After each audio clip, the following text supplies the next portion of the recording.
إلى يوم الدين صدق الله العظيم. حضرات محترم اور سامعین کرام،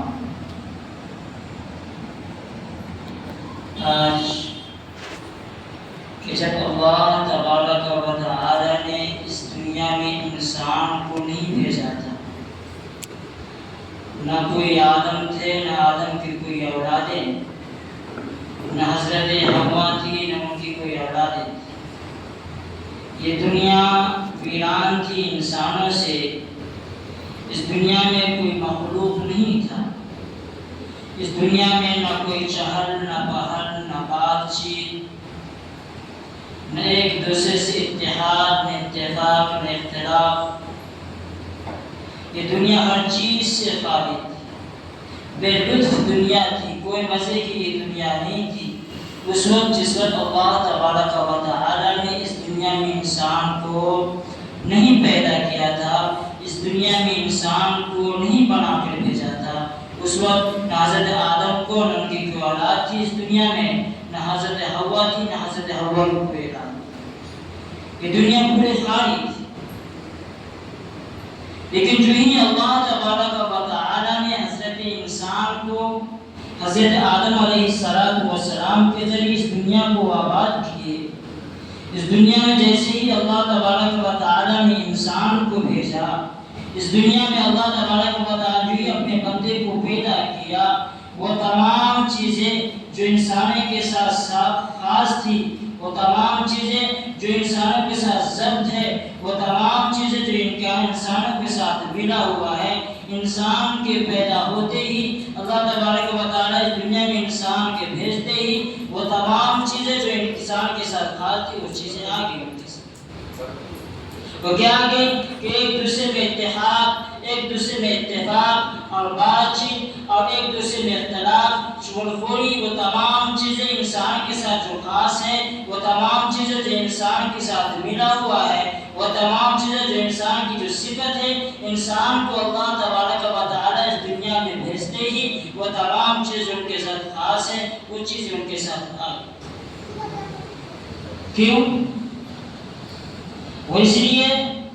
کہ اللہ تبارک و تعالی انسان کو نہ مکمل شر بنایا اور نہ مکمل خیر بنایا، یعنی انسان کو اللہ تبارک و تعالی صرف یہ نہیں بتایا کہ صرف نیکی کا کام کر سکتا ہے، یہ صرف نماز پڑھ سکتا ہے، یہ صرف زکوٰۃ دے سکتا ہے، یہ صرف غریبوں کی مدد کر سکتا ہے، یہ اچھے کام کر سکتا ہے، یہ اور بھی اس کے علاوہ جو نیکی کے کام ہوتے ہیں یہ صرف کر سکتا ہے۔ ایسے انسان کو اللہ تبارک و تعالی صرف گناہ کرنے کے لیے پیدا نہیں کیا، یہ ہمیشہ گناہ کرے گا، ہمیشہ شراب پیے گا، ہمیشہ غلط کاموں میں ملا رہے گا۔ اللہ تبارک و تعالی انسانوں کو صرف ایک چیز کے لیے خاص نہیں بنایا، بلکہ انسانوں کے ساتھ دونوں صفتیں، انسان گناہ کے کام بھی کر سکتا ہے، نماز بھی پڑھ سکتا ہے، زکوٰۃ بھی دے سکتا ہے، اچھے کام بھی کر سکتا ہے، غریبوں فقیروں مسکینوں کی مدد بھی کر سکتا ہے، دوسری طرف انسان گالی بھی دے سکتا ہے، غیبت بھی کر سکتا ہے، چغلخوری بھی کر سکتا ہے، اس کے علاوہ جتنی بھی برائیاں تمام انسان کو اللہ تبارک و تعالی نے دو چیزوں کی صفت دی ہے، ایک گناہ کرنے کے بھی اور ایک نیکی کرنے کی۔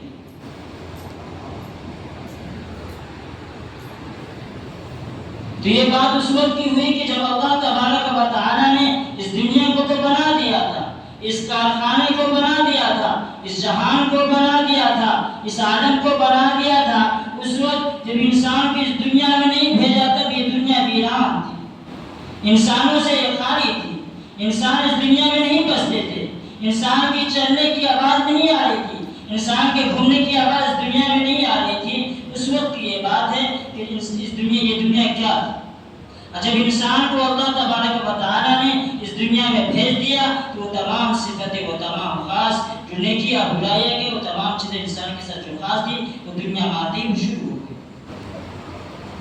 اب اس سے ہر کوئی سوچتے اس وقت کے بارے میں کہ جب اللہ تبارک و تعالی نے اس کارخانے ہی کو نہ بنایا تھا، اس دنیا ہی کو نہ بنایا تھا، اس عالم ہی کو نہ بنایا تھا، اس جہان ہی کو نہ بنایا تھا، اس وقت کے بارے میں تصور کیجئے اور سوچئے اور ذہن پہ زور ڈالیے کہ کیا ایک حدیث قدسی ہے جو سند کے اعتبار سے ضعیف ہے، لیکن سوچنے سمجھنے اور سوچنے سمجھنے کے اعتبار سے ہماری معیت و مددگار فائدہ مند ہے۔ وہ حدیث کیا ہے؟ وہ حدیث ہے کنتو کنزا مخفیا فاحببت ان اعود فخلقت الخلق، کہ اللہ تبارک و تعالی فرما رہے ہیں کہ میں ایک چھپا ہوا خزانہ تھا۔ دنیا کے بنانے سے پہلے اللہ تبارک و تعالی کیا سوچ رہے تھے، ان کے ذہنوں میں کیا بات چل رہی تھی، کیا ارادہ بنا رہے تھے، وہ اللہ تبارک و تعالی فرما رہے ہیں کہ میں ایک چھپا ہوا خزانہ تھا۔ میرے بارے میں لوگوں کو معلوم نہیں تھا، میرے بارے میں لوگوں کو جانکاری نہیں تھی، لوگ میرے حقیقت کے بارے میں نہیں جانتے تھے۔ فاحببت ان اعود، بس میں نے چاہا، میں نے ارادہ کیا، میں نے سوچا، میں نے یہ سوچا کہ میرے خزانے کے بارے میں لوگ جانیں، میرے پراپرٹی کے بارے میں لوگ جانیں، میرے بینک بیلنس کے بارے میں لوگ جانیں، میرے مال و جائیداد کے بارے میں لوگ جانیں۔ فخلقت الخلق، بس میں نے انسان کو پیدا کیا،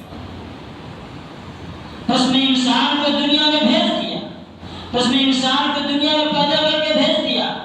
اب یہاں سے ایک بات ثابت آ گئی کہ دنیا ماحول میں چلتے،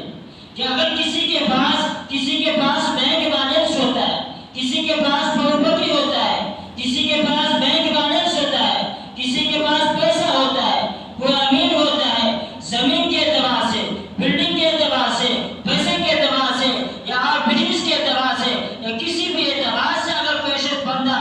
امیر ہوتا ہے، پیسہ والا ہوتا ہے، پراپرٹی ہوتی ہے ان کے پاس، بینک بیلنس ہوتا ہے، تو اپنے خزانے کو، اپنے پراپرٹی کو، اپنے بینک بیلنس کو، اپنے پیسے کو چھپانے کی کوشش کرتا ہے۔ وہ اس لیے کہ اگر کہیں ہمارے پڑوسی کو میرے پیسے کے بارے میں پتہ چل جائے، ہمارے پراپرٹی کے بارے میں پتہ چل جائے، ہمارے بینک بیلنس کے بارے میں لوگوں کو پتہ چل جائے، تو ہم ان سے جڑیں گے، ہم سے حرس کریں گے، ہمارے غیبت کریں گے، ہمارے چھوڑ خوری کریں گے، ہم پر ظلم و زیادتی کریں گے، ہم پر تشدد کریں گے، ہم کو گرانے کی کوشش کریں گے اگر دنیا میں کسی کے پاس پراپرٹی ہوتا ہے۔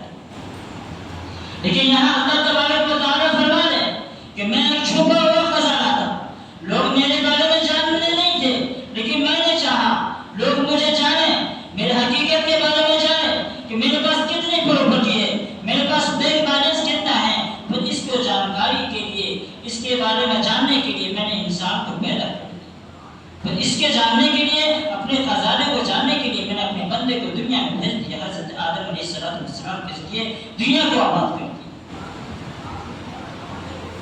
بس انسان کا اللہ تبارک و تعالیٰ کے بھیجنا کہ اللہ کا فرما بردار رہنا ہے،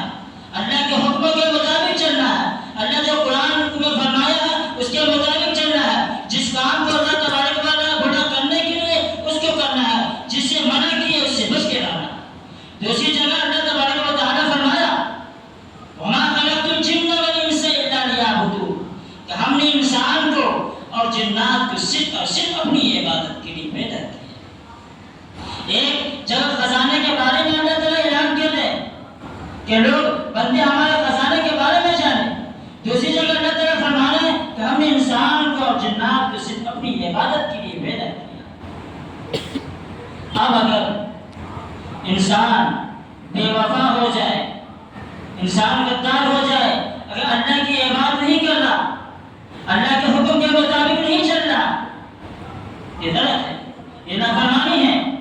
اگر اللہ کے علاوہ کسی کو مشکل کشا مانتا ہے، ضرورتوں کو پورا کرنے والا مانتا ہے، مشکل کو ختم کرنے والا مانتا ہے، اس کی بیماریوں کو ختم کرنے والا مانتا ہے، مزاروں پر جا کے سجدہ ریز کرتا ہے، مزارے کو بابا سے جا کے پوجا کرتا ہے، ان کو سجدہ کرتا ہے، یہ شرک ہے۔ اور اللہ تبارک و تعالیٰ نے فرمایا ان الشرک لظلم عظیم، کہ اللہ تعالیٰ فرماتا ہے کہ ہم تمام گناہوں کو معاف کر دیں گے، چھوٹی بڑی گناہوں کو معاف کر دیں گے، بڑے سے بڑے جو پہاڑ کے مانند ہے اس گناہوں کو معاف کر دیں گے، چھوٹی سے چھوٹی حرکت کرنا یہ ظلم ہے۔ جب یہ تمام باتیں ہو گئی تو یہ اس دنیا سے پہلے، اس دنیا میں انسان آباد ہو جانے کے بعد دنیا نے نہیں بنی تھی تو اللہ کیا سوچ رہے تھے؟ اس دنیا میں انسان کے آنے سے پہلے اس دنیا میں جنات آباد، ان کا رہائش کا یہ دنیا تھا جناتوں کا، کہ اللہ فرماتے ہیں کہ وہ خوشی، وہ مزہ،